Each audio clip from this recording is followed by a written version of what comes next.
आज हमारा देश एक कठिन दौर से गुजर रहा है। लड़ाई का स्वरूप थोड़ा बदल गया है। आज हमारे देश में ही राष्ट्र विरोधी तत्व है, देश विरोधी तत्व हैं, जो हमारी सभ्यता को, जरा पानी, सभ्यता को, संस्कृति को मिटाना चाहते हैं। आप कल्पना करिए, आजकल एक शब्द और सुन रहे होंगे आप लोग, वक्फ।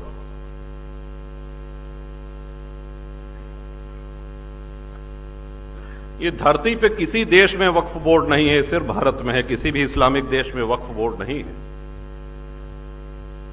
वक्फ बोर्ड को 2013 में कांग्रेस ने जो शक्तियां दी, जरा उसका भी उल्लेख सुन लीजिए कि वक्फ बोर्ड का निर्णय वक्फ की ही अदालत करेगी। वहां पर जिले की कचहरी, उच्च न्यायालय, उच्चतम न्यायालय, इनका अधिकार, इनका सीमा क्षेत्र समाप्त हो जाता है।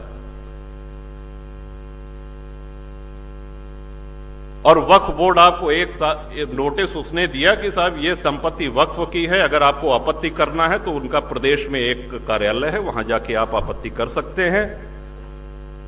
अगर एक साल में आपने कोई जवाब नहीं दिया तो ये माना जाएगा कि आपको कोई दिक्कत नहीं, आपका घर, आपकी जमीन, आपका गांव, वो वक्फ संपत्ति घोषित हो जाएगा। ये लिखा पढ़ी में है। और आज आप टीवी पे देख रहे होंगे कि इसके पक्ष में मतदान भी कराया जा रहा है। तमाम मौलाना लोग इसमें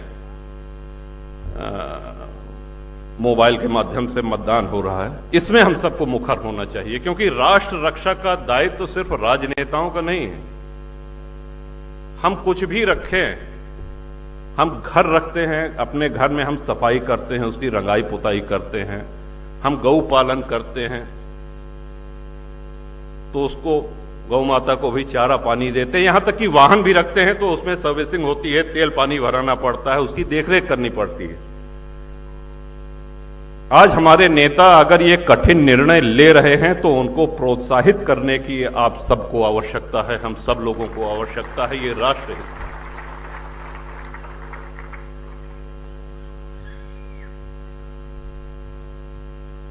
जातिवाद,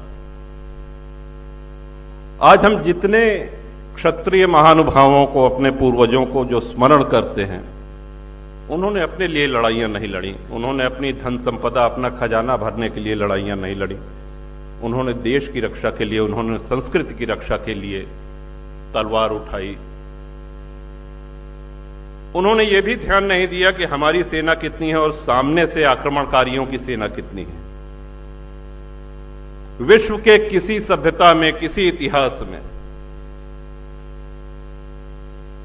माताओं का जौहर जैसा पराक्रमी उदाहरण दूसरा कहीं नहीं मिलेगा। आप कल्पना करिए क्या माहौल रहा होगा, एक साथ 16,000 रानियां, 16,000 माताएं अग्निकुंड में कूद करके। किसकी वजह से? अकबर द ग्रेट की वजह से।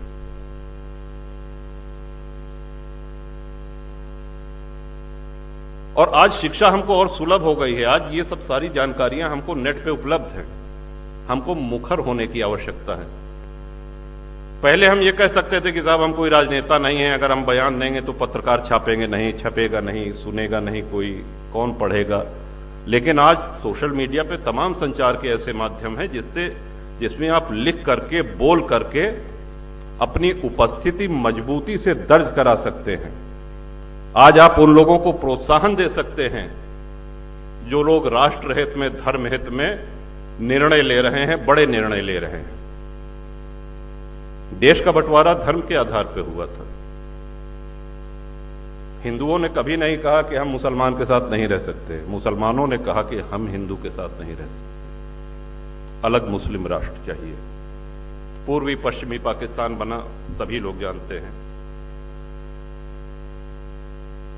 लेकिन उस समय एक चिंता व्यक्त की गई, और जो कि बड़ी जायज चिंता थी, और उस चिंता को व्यक्त करने वाले पहले नेता आदरणीय सरदार पटेल थे, जिन्होंने कहा कि इन देशों में जो अल्पसंख्यक,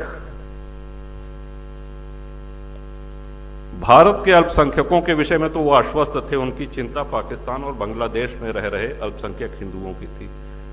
तो जब ये बात आई तो उसके बाद एक नेहरू लियाकत पैक्ट हुआ। आप लोग नेट पे देखिएगा, नेहरू लियाकत पैक्ट हुआ तो उसमें ये आश्वासन दिया गया नेहरू जी की तरफ से और लियाकत की तरफ से कि नहीं साहब, इनको कोई दिक्कत नहीं होगी, मेजॉरिटी माइनॉरिटी दोनों एक समान अधिकार प्राप्त होंगे उनको और दोनों फले फूलेंगे, किसी प्रकार का कोई खतरा नहीं होगा, उनको अपने ढंग से पूजा पाठ करने का अधिकार होगा, उनके में हमारा कोई हस्तक्षेप नहीं होगा। और परिणाम ये हुआ कि बंटवारा के समय 23% हिंदू पाकिस्तान में आज घट करके 1% रह गया है। जात पूछ के हिंसा नहीं हो रही है वहां पे। सोमनाथ जी का उदाहरण तो बहुत पुराना हो गया, अभी कुछ वर्ष पहले अक्षरधाम पे जो आतंकी हमला हुआ था, आप लोगों को स्मरण है? और नया उदाहरण दें, अभी 4 दिन पहले गणपति के पंडाल पे सूरत पे जो पत्थरबाजी हुई, हमने किसकी भावनाएं आहत की थी? हमने किसका अपमान किया था? हम अपने देव की आराधना कर रहे थे, इस बात पे पत्थरबाजी। वैष्णव देवी दर्शन करने भक्त जा रहे थे, जिस दिन आदरणीय मोदी जी तीसरी बार शपथ ले रहे थे प्रधानमंत्री की,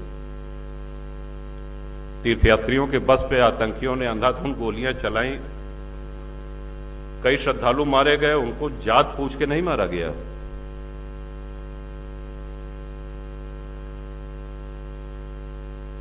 उनके लिए